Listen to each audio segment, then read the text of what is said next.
I'm Van. I'm a flight software engineer at Elodin Systems, and one of my primary responsibilities is developing high-performance simulation software for space applications. And today I'm going to be talking about one of the challenges that we have successfully addressed in this field, which is modeling Earth's gravity both with high fidelity and reasonable execution times for real-time applications. So a little bit of background on why is this behind?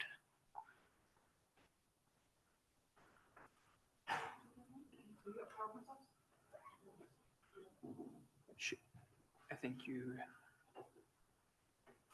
should be moving. All right, there we go. For some reason, Okay. it's behind. So a little bit of background on Elodin.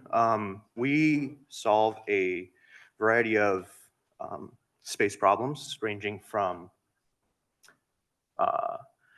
avionics hardware all the way to simulations. And one of the key products that we have is our simulation stack, which runs in real time. And when we're talking about simulations in the context of space missions, we need extremely high fidelity. So when we mix that real time and high fidelity aspect, we have this constraint of having to simulate thousands of data points every second in order to not have any sort of detrimental impact on our actual space missions.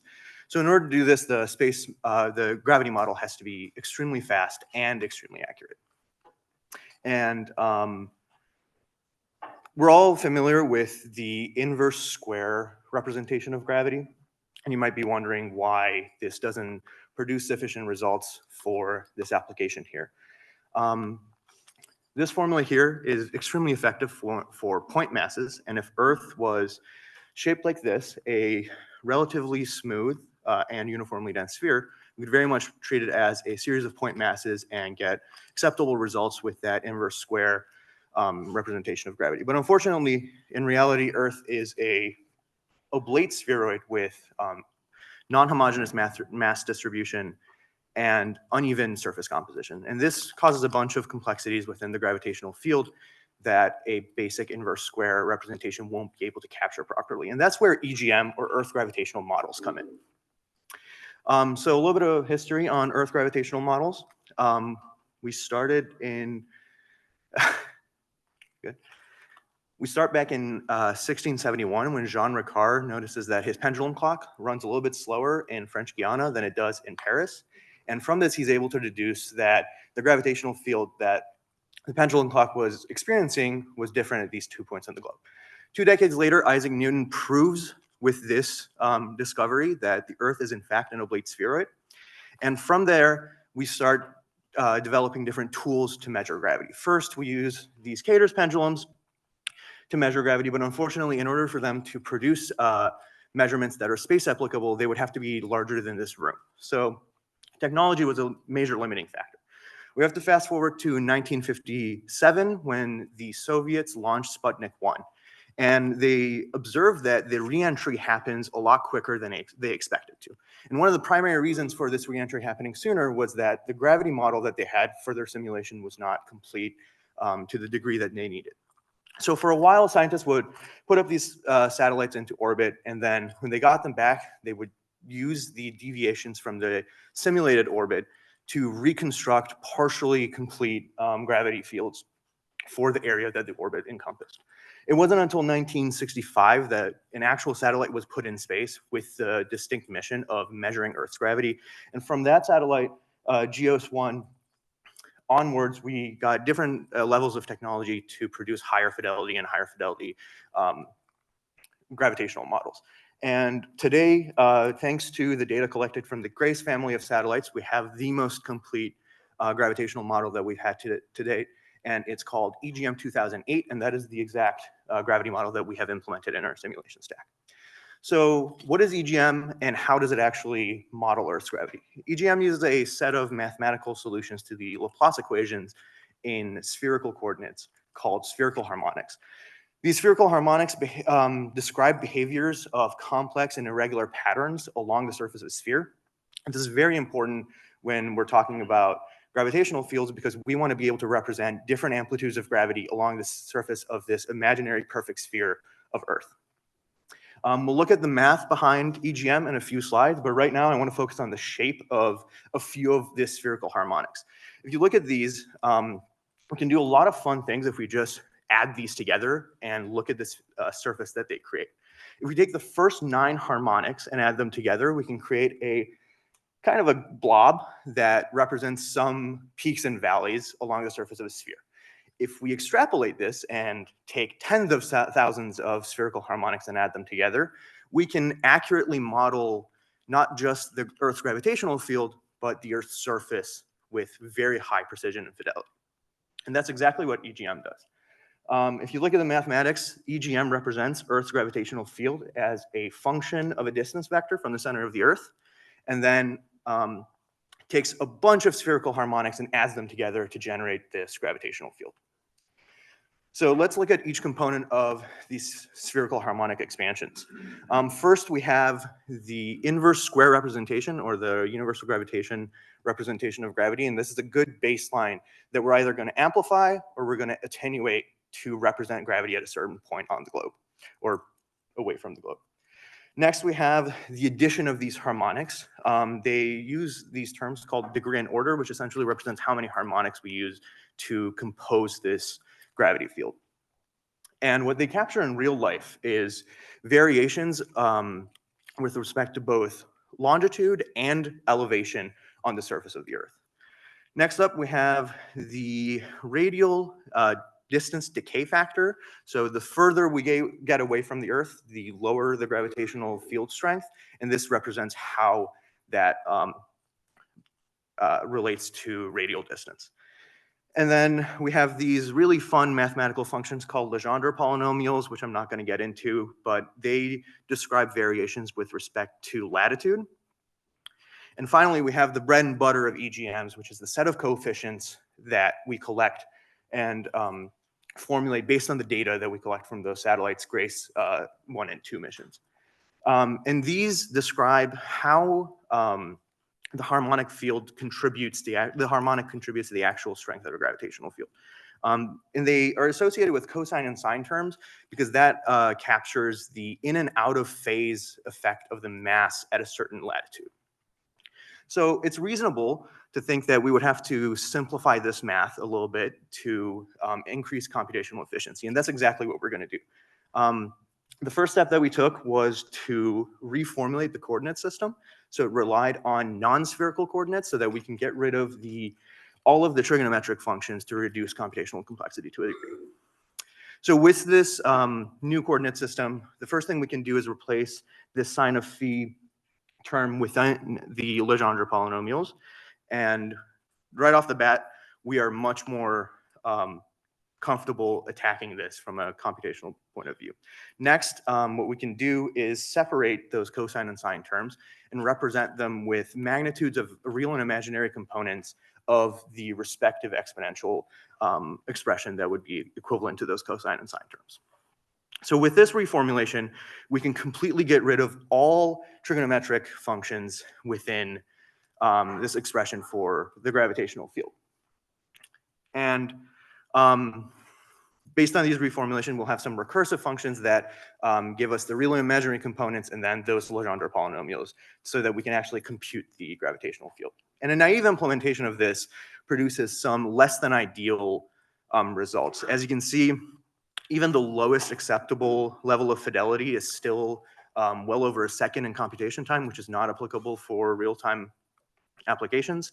So at this point, some more powerful tool is necessary to optimize these computations. And within the Elodin stack, we use JAX in a lot of places. And why JAX is potentially very useful here is because it has access to the XLA compiler, which compiles our computations to extremely optimized machine code. It's additionally cross-platform, so we don't have to worry about any sort of bindings when we move from one platform to another, and it has great ML integration with auto differentiation support. And then probably the most important aspect other than the computational optimizations that it gives us is the fact that it is CPU and GPU portable, so you can run thousands of these on a GPU or a few of them on a CPU without changing the code at all. So my assumption when I first implemented this in JAX was that we would get some sort of a exponential decrease in our computation times, but unfortunately, a straightforward implementation in JAX only gave us marginal improvements in computation time. While marinating in my defeat, I was looking at the math a little bit more, and I realized that the math is inherently incompatible with JAX because it uses heavy recursion within nested loops to aggregate data over multiple iterations, and that kind of breaks JAX's whole parallelization computational scheme. Additionally, there was a lot of branching using traditional Python if statements and conditional execution blocks, which also break the parallelized computational scheme of JAX. And all this together made it so that JAX could not do any sort of auto optimization on the code that we had written. So in order to improve the computation time, we had to reformulate the math in a way where it was more compatible with JAX. And the easiest part of this was to replace all of the regular Python if statements with JAX's where function. And the benefit we get from the where function is that JAX is able to compute both states of this block at the same time, and then at execution time select the correct state for moving forward. And this promotes that parallelized execution that we want to be able to take advantage of with JAX. Next, I had to find a way to emulate the recursions within the math without actually writing recursive loops. The way I wanted to do that was tackle the recursions using two of JAX's built-in functions, that is the scan and the vmap function. So in order to do that, a lot of the math had to be reformulated, and we're going to start with these Legendre polynomials. So as you can see, all three components of the Legendre polynomials rely on heavy recursions. But the nice thing is we can separate them, and instead of having one giant nested for loop, we can separate them and calculate each of them separately and then formulate a matrix that has all of these values inside of it. So first, we will take a look at the first component. This one's very basic. The recursion is within one dimension of our matrix, and that's the L dimension. So we can easily have a function that takes in an initial condition, which refers to the previous state, and then scan over it with that built-in JAX function to compute all of those cross-diagonal terms. And this is what the actual code looks like.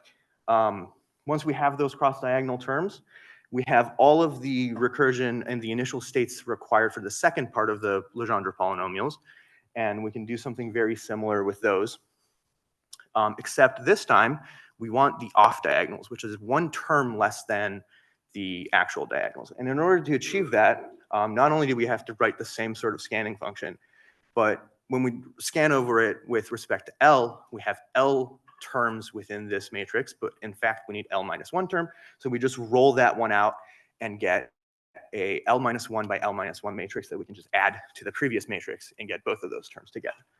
And then finally, for the last part of the Legendre polynomials, we see that we have recursion along the L dimension, very similar to the first part, but then also we have this M term. So in order to capture all of these values, we need to separate the L and M dimensions. And thankfully, since there's no recursion in the M dimension, this is very easy.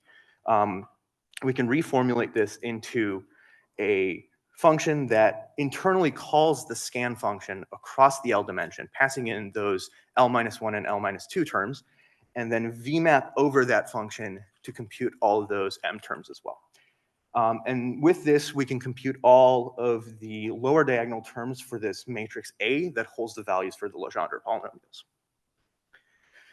Next, we'll have to address those real and imaginary magnitudes for our coefficients. And thankfully, these are very easy. They only refer to one dimension of our system here, and that's M, and they rely on one previous state of their values. So this recursion is very easy to do. We just do something very similar where we calculate both of them using the previous state, and we can scan over that without any sort of post manipulation.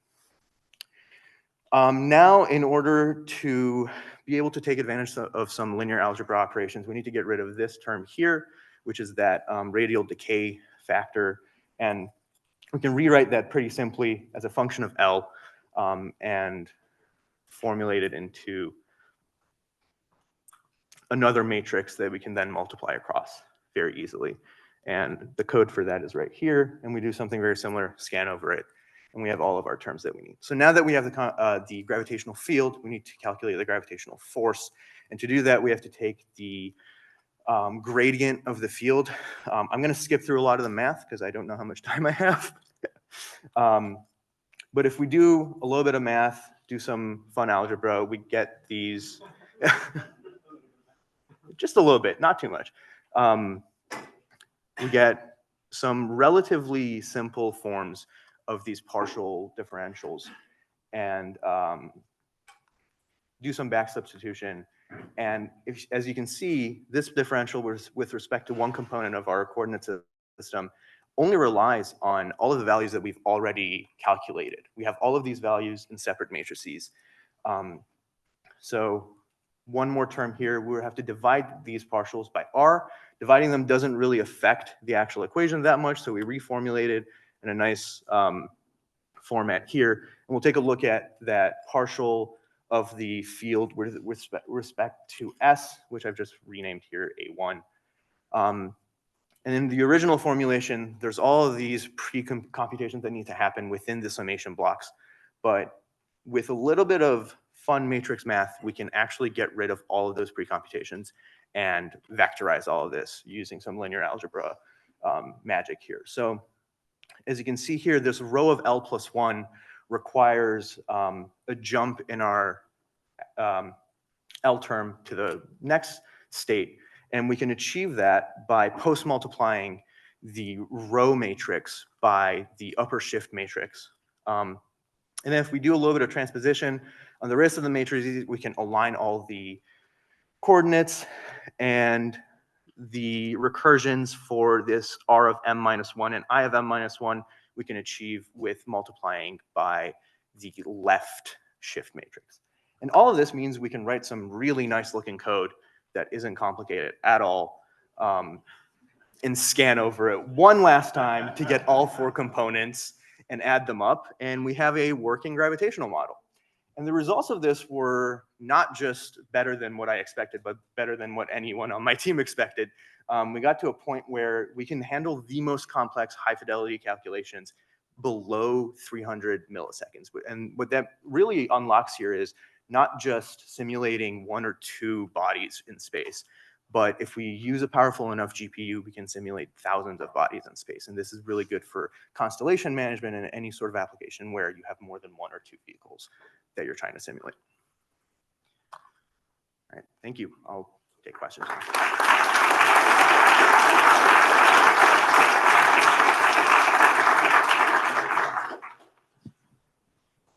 Any questions?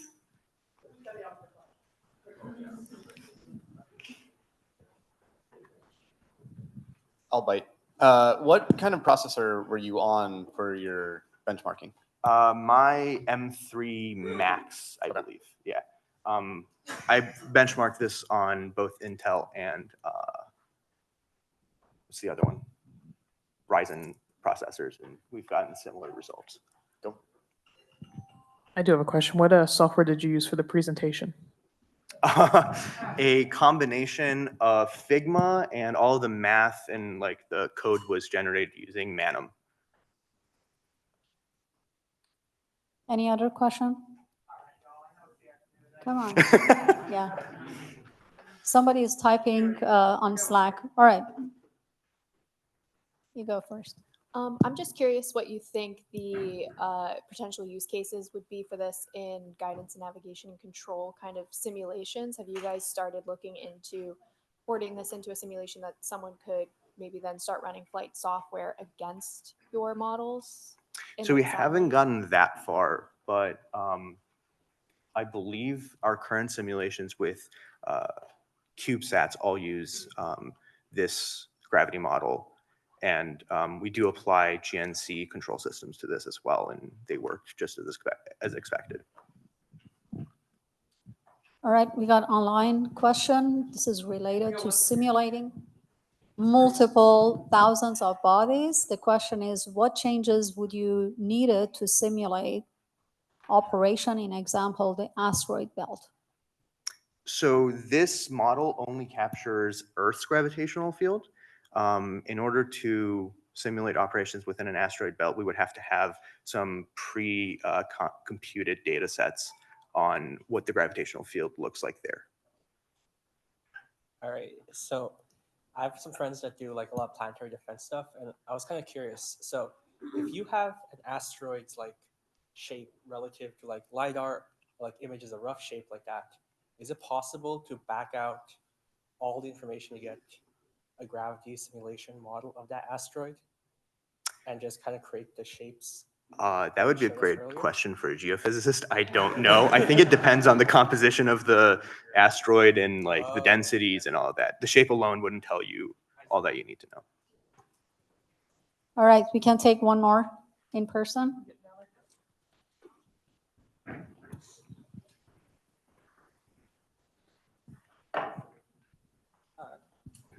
Hello. So I noticed like from the code, you're doing quite a lot of like math and moving arrays around in Python. What led to that decision? Because Python is kind of has a pretty bad reputation about performance. What? And like what advantages do you see by doing a lot of this manipulation in Python? I know you're using a library, but you're still you had if statements in Python for at least some early prototyping. So what do you think were the advantages of that approach? So the reason we ended up using Python is because a lot of our interface for our simulation stack is in Python, since a lot of GNC engineers are familiar with it. So that was like the main limitation of why we chose to go with Python. Okay, let's take one more, last one in person. We don't talk bad about Python in this room. Hi, I'm just wondering what math packages you use to untangle the recursion formulas. There are no math packages other than a whiteboard and a marker, essentially, and a lot of pain. All right, thank you, Van. Mhm.